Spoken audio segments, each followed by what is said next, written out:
In this video, I'm going to be talking about overthinking.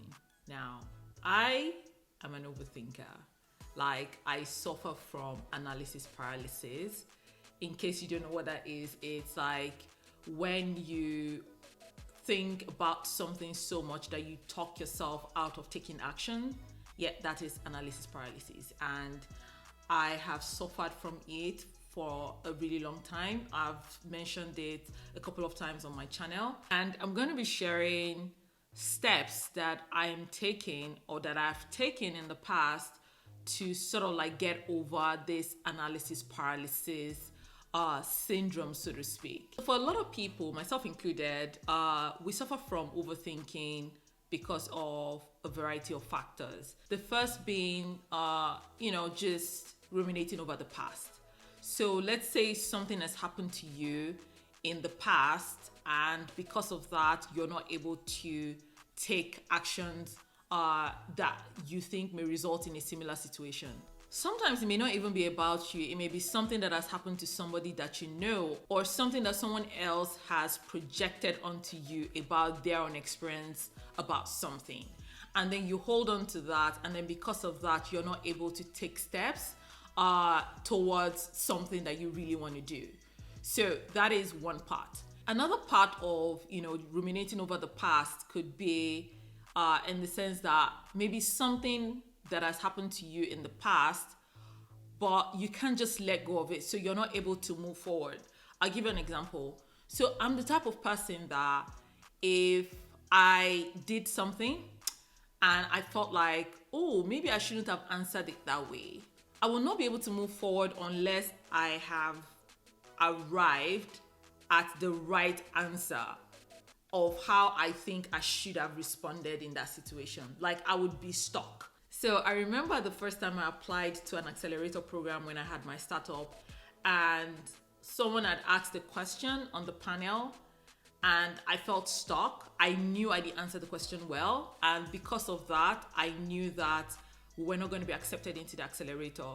But even before the feedback came about, oh, unfortunately, we're not accepting you to the program, I was already gone, like in my thoughts.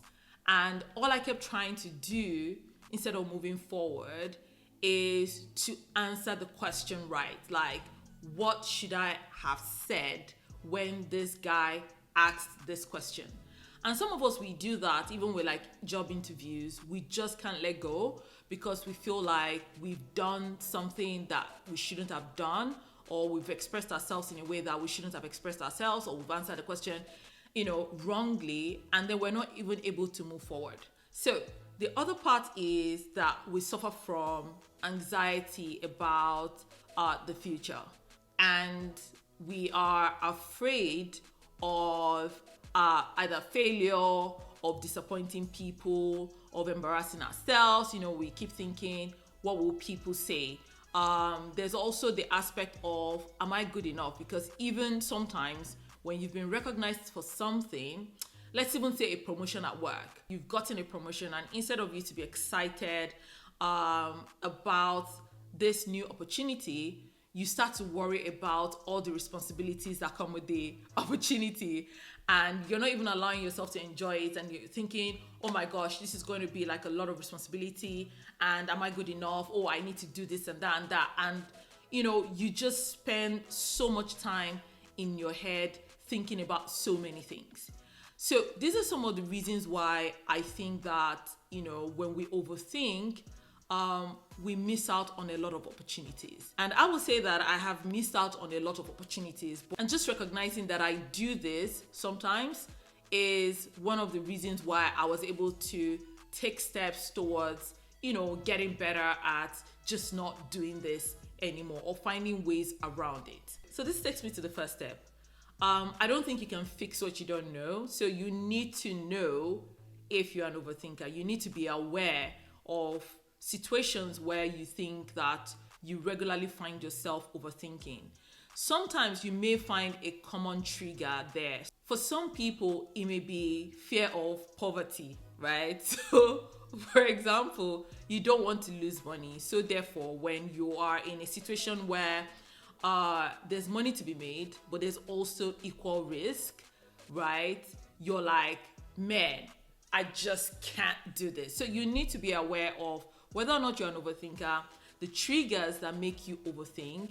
And the third thing is you need to be aware of the kind of situation that you're in where you are able to overthink.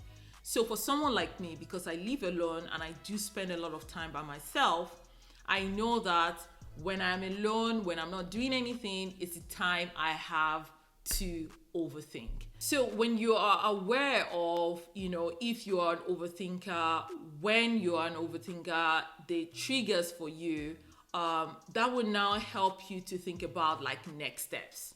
So I'm always a fan of feel the feeling, right? So there's always a place for thinking, right? It's called overthinking because we are over exercising a part of our brain that we probably shouldn't be exercising, right? So what I would do for things that I know that I really need to think about and maybe overthink about is that I will put a time in my schedule and say, I will think about this at 7 p.m. And guess what? Like, it's like me going for an appointment with myself. So before 7 p.m., I'm able to condition myself to say, I am not going to think about this thing until 7 p.m.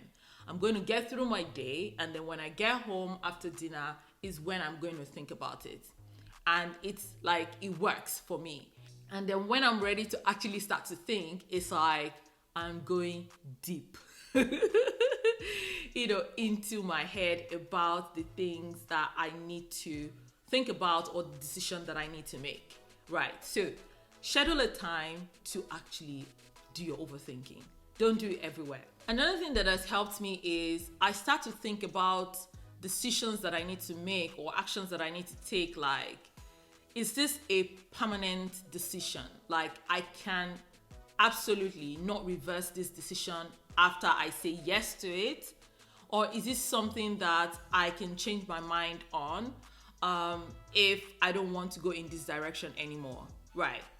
And if it is a decision that is permanent, my question would be, what are the consequences of making that permanent decision? Is this something that is going to, gravely impact my life negatively? Or is this something that has no consequence? And when you start to ask these questions, you will realize that a lot of the things that we overthink about, they don't have lasting impact, right? There are also things that you can change your mind about. So when you realize that, it will be easier for you to take action towards something that you want to do. Another thing that I try to do is to see whatever situation I'm in as an experiment, right? Which also fits into, it's not really like a permanent thing, right? I can always change my mind. With experiments, you're trying to check if something is going to work or not, right? So it helps you to lower your expectation, and it helps you to also maybe even have fun while you're trying to, take this step towards this thing, right? So I'll talk about, for example, like starting my YouTube channel. It was a case of it may work or it may not work, or it may take a really long time to work. But there's always that place of what if it works, right? There's this saying that you miss 100% of the shots that you don't take, right? So I told myself I'd rather take this shot. What's the worst that will happen again, right? So if it doesn't work, it's still okay because, hey, at least I tried. At least I learned something. At least I was able to conclude, hey, this thing is not for me. So when you see things as running an experiment, it would increase your bias towards taking action. Another thing that has helped me, and this one is big for me, is adopting the when I get to the bridge, I'll cross it. And this is because of the fact that I've realized that the things that I overthink, right, are things that are so far ahead. Like the steps that I need to take before even getting to this point is like miles ahead, but I'm already worrying about it now, and I'm not even like interested in taking any action towards it in the first place. So I started to adopt the when I get to the bridge, I'll cross it. So I will take all the steps that I need to take to get to this bridge. Then when I get to the bridge, I will schedule a time to actually think about it. So an example of how I did this was when I was trying to relocate to the UK. I had, thriving businesses in Nigeria. I had no job in the UK. And then I wanted to relocate. And I was like, if I relocate, what's going to happen to my business? The moment I, asked myself that question, I knew that if I should, spend so much time thinking about what's going to happen to my businesses in Nigeria, I'm not even going to take the step. So I told myself, how about applying for the visa? How about going to the UK and then seeing, whether this is going to work or not? And I only thought about what was going to happen to my business after I had gotten here. Like, that helps a lot, because when you are thinking too far ahead, chances are you may not even get there, or that this thing may never even happen, and it's all in our heads. Another thing that has helped me is just releasing the need for perfection. One of my friends used to say, done is better than perfect. And I really love that saying, because a lot of the times we want things to be perfect. We want the thing to happen at the perfect time, at the perfect place, having the perfect, everything must be perfect. And a lot of the times you will never have a perfect situation. When you think about how everything starts, right, there's a learning curve and you get better with time. So it's always better to just, take the action. It doesn't have to be perfect, but if you're able to learn something, it's good enough. One other thing that has helped me is to always set deadlines. Now, if you've ever been given a task by your manager and you are stressing over how to do it, you're confused, the moment the deadline is approaching, I'm not even joking, sometimes 24 hours, sometimes even less than that, to the time that you need to deliver this thing, what usually happens? You will always produce something. Always produce something. So, not having a deadline, I've realized, helps me to really overthink things.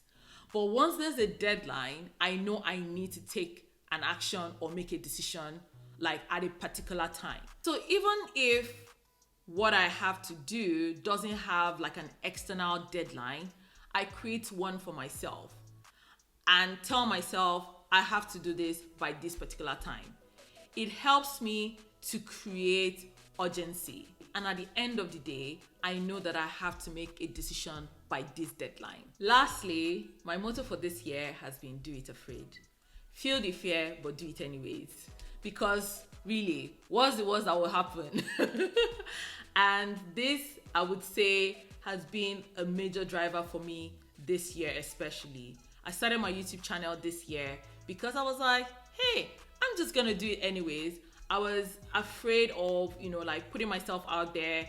What if people don't subscribe? What if people don't like my content? But hey, I felt the fear and I still started the channel and I'm enjoying the process. I'm not where I want to be, but I'm definitely better off than, when I started. So that is good enough for me. One bonus tip is be kind to yourself. Just because something has happened to you in the past doesn't mean that it's going to happen to you again. And you don't have to continue to suffer for it. You already paid your dues in terms of how much time you spent ruminating over this past experience, and you don't need to let that hold you down into accessing opportunities that can benefit you. Be gentle with yourself. Yes, some things may not have worked out in the past, but it doesn't mean that if you try it again now and you apply the lessons from then, that things will not pan out for you this time. So these are some of the steps that I take the moment I catch myself overthinking something that I know that may lead to me not taking action towards doing this thing, and it has really helped me. And I hope that some of these steps will help you as well. If you're an overthinker like me and there's some steps that you've taken in the past, please feel free to share in the comment section. And if you have enjoyed this content, You know what to do. Make sure you like, subscribe, and share. And I'll see you next time. Bye.